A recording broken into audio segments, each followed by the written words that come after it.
আসসালামু আলাইকুম বন্ধুরা, এখন আমাদের মাংস কাটা হইতেছে। কিছুক্ষণ বাদে আমরা চুলে বসাই দিব। ভিডিওটা পুরোপুরি দেখতে থাকেন, মাংস কীভাবে কাটতেছে আমাদের হাসান ভাই। হাসান ভাইয়ের উপস্থিত বলতেছি। ভাই ওর পরোয়া সরে দেবো ওই মালা দেখেন এইগুলো গরুর মাংস কাটতেছে। হ্যাঁ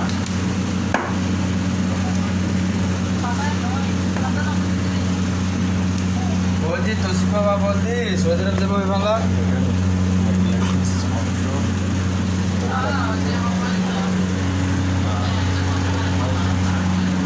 অলরেডি ভাত হয়ে গেছে, দেখছেন? সকাল সকাল ভাত পাকালাম লাগে আমাদের থেকে।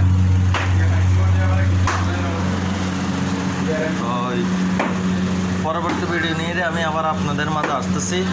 সবাই ভালো থাকেন, সুস্থ থাকেন। আর যে যেখানে আছে আমার ভিডিওটা কমেন্ট করবেন। যে যে জেলার থেকে আসেন ওই জেলা দিয়ে নাম লাগিয়ে কমেন্ট করবেন।